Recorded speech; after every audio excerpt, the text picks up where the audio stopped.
The Guptas and the Golden Era. The fall of the Kushanas in the north and the Satvahans in the south led to chaos and confusion in the country, resulting in the rise of many independent states. The Sakas ruled over Malwa and Kathiawar.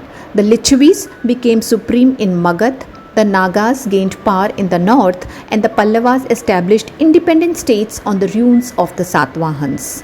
There was no political unity until the rise of Guptas. The 4th century AD is known as the imperial age of the Guptas in India. The Guptas controlled the destiny of India for more than 200 years, and the period is described as the golden age of Indian culture in the history of India. The Gupta Kings. Shrigupta was feudatory of the Lichavis and ruled over a small state near Patliputra.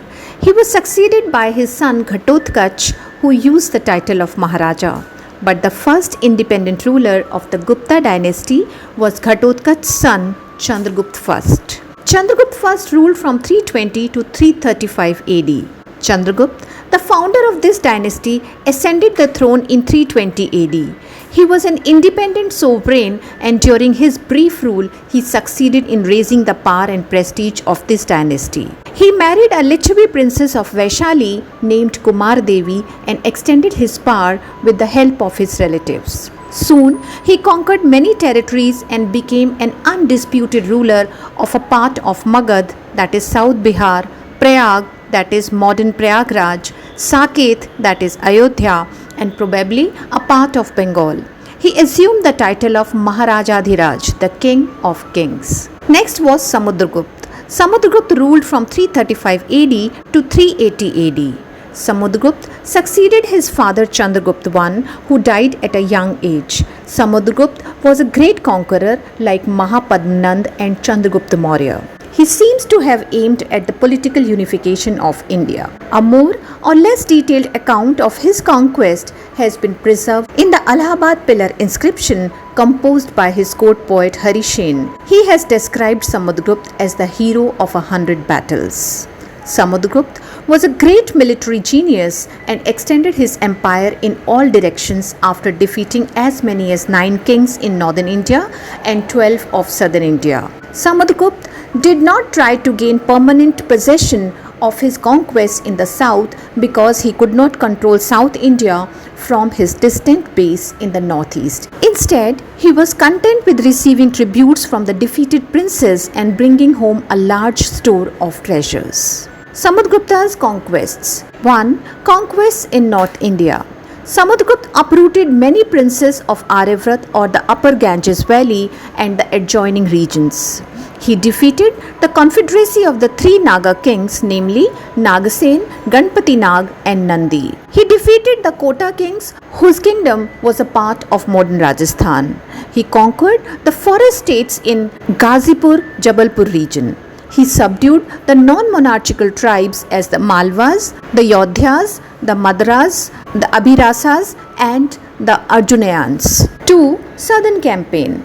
After the conquest of Aryavrat, Samudragupta turned his attention to the south. His southern expedition was a daring adventure in which he had to take an arduous journey of 3,000 miles through impenetrable forests and unknown regions. He defeated Mahendra, the prominent ruler of Kaushal. He has to face a powerful confederacy of the Deccan rulers under the leadership of Vishnugopa, the powerful ruler of Kanchi. Frontier states.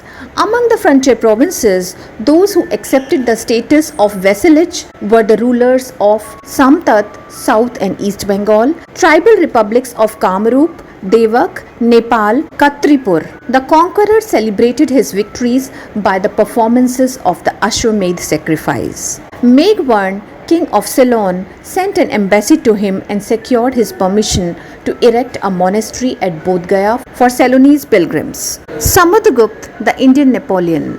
Samudragupta's greatness was alike in war and in peace. He was not only a great conqueror but also a great poet and musician. One of his coins show him playing on the veena.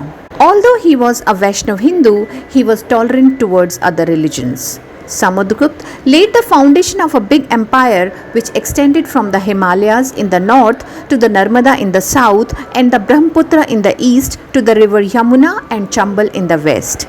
It is possible that Samudragupta exercised some control over the Hindu colonies of the Malaya Peninsula, Java, Sumatra, and other islands in the East Indies. Chandragupta II ruled from 380 AD to 412 AD. Chandragupta II succeeded his father Samudragupta and ascended the throne in the year 380 AD. The coins of Chandragupta II tell us that he was a devout follower of God Vishnu.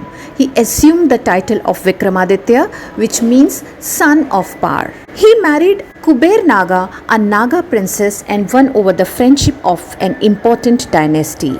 He strengthened his position by giving his daughter in marriage to Rudrasen II, the Vakatak ruler in the Deccan, who helped him in the war against the western satraps of Gujarat and Saurashtra. Conquests of Vikramaditya. 1. Conquest of Malwa. The most important achievement of his reign was the conquest of Malwa, Gujarat, and Kathiawar. He defeated and killed Rudrasim III, the last ruler of the great satraps of Ujjain, and annexed all the three kingdoms of these satraps of the Gupta Empire. The three seaports of western India, Broch, Cambay, and Sopara fell into the hands of the Gupta Emperor, opening up overseas trade routes. 2. War against Bengal. An inscription on the Iron Pillar in Delhi shows that he waged many wars against several chiefs of Bengal. Thus, he was successful in maintaining the eastern boundary of his empire intact. Achievements of Chandragupta II. Chandragupta II was an able warrior who could protect his boundaries. Acquisition of the seaports led to healthy trade and commerce with overseas countries. He patronized poets and artists and had in his court the famous Navratna, the most learned man of the time. Patliputra became a beautiful city under the efficient administration of Chandragupta II. Extent of Chandragupta Vikramaditya's empire. The Gupta Empire reached the zenith of power and prosperity during the reign of Chandragupta II. His empire extended from the Brahmaputra in the east to the Chenab in the northwest, from the Himalayas in the north to Narmada in the south, and in the west it extended up to the Arabian Sea. During the reign of Chandragupta II, the Chinese traveller Fahian came to India and wrote glowing accounts of this period. Kumaragupta. He succeeded his father Chandragupta II in 421 AD. There was peace and prosperity during his reign. Skandagupta. After his father Kumaragupta's death, Skandagupta ascended the throne. After the death of Skandagupta, his weak successor could not check the Hunas for long. By the beginning of the 6th century AD, the Hunas had captured almost the whole of North India, including Punjab, Rajputana, and Malwa. The Hunas' invasion on India. During the reign of Kumaragupta and Skandagupta, the Hunas from Central Asia invaded India. They were fierce people and excellent horsemen and archers. They did their looting at night and left during the day. They were cruel and barbarous people who left behind a trail of destruction and death wherever they went. They were defeated and driven out of India by Skandagupta. A magnificent temple of Vishnu was built to commemorate his victory over the Hunas. The Golden Age of Indian culture. The period of the Gupta rule is one of the brightest in the history of India, characterized by the round, peace, prosperity, and intellectual development. Hence, this age has been fittingly described as the Golden Age of Hindu rule. The main features of this period are: first, revival or renaissance of Hinduism. The Gupta Kings were Brahminical Hindus but respected Buddhism and Jainism. Worship of images became popular. Old gods of the Vedic period came into the forefront and temples of Shiva and Vishnu were built. The cult of Bhakti became popular and it became a unifying force between the Shaivas and Vaishnavas. Second, classical Sanskrit literature. Sanskrit became the lingua franca of India. The knowledge of Sanskrit became a symbol of culture.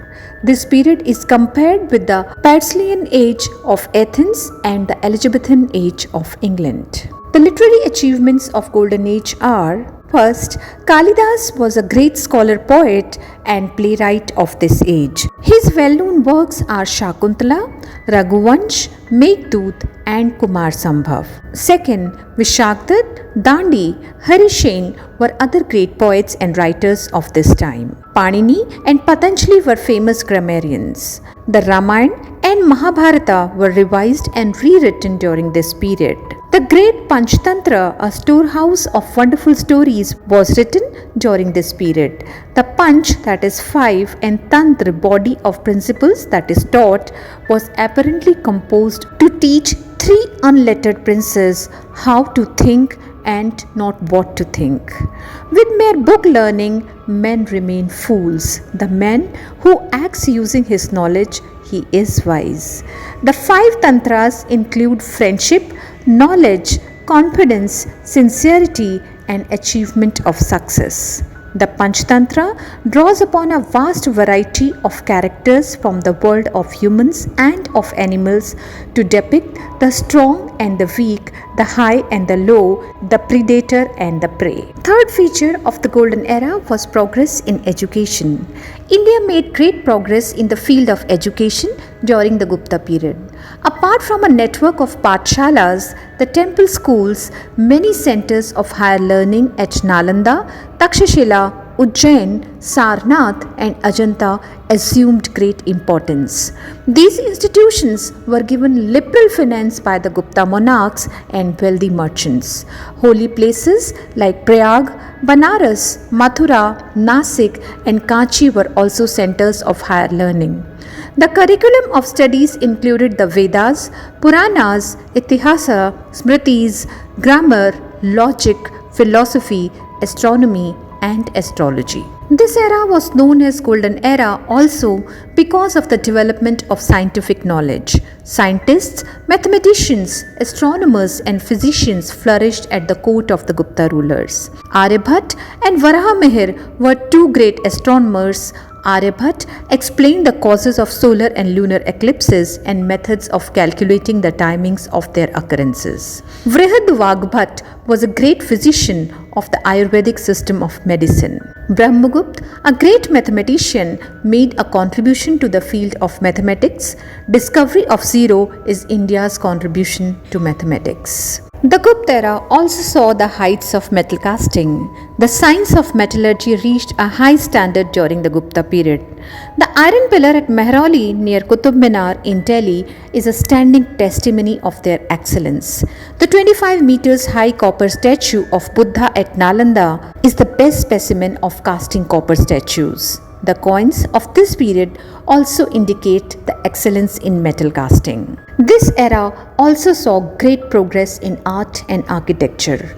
The art of architecture attained great heights during the Gupta period. The Vishnu temple in Devgarh in Jhansi, a temple at Sanchi and a brick temple at Bhitargaon near Kanpur are a few surviving specimens. The most important remains of the Gupta paintings exist at Ajanta and at Bagh near Gwalior.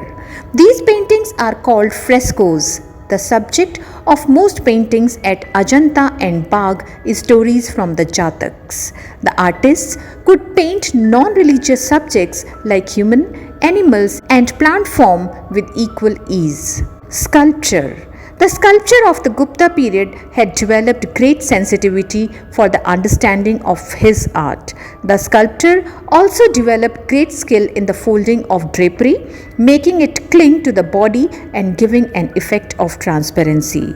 2 of the great masterpieces are the standing Buddha from Mathura and the seated Buddha. This mighty empire also saw a downfall later on. Main causes that led to the downfall of the Guptas are: first, weak successors. Skandagupta was followed by a series of weak and incompetent rulers. Also, many of the kings followed Buddhism, which affected the military spirit of the people. Second, vastness of empire. The weak rulers were unable to administer the vast empire. And third, the system of giving land grants to officers instead of paying salaries made the governors very strong. They eventually broke away from the central government and became independent. If you want to know about any other topic, please leave it in the comment box so that I can come back with it. If you have liked the video, please like, share and subscribe. Thank you.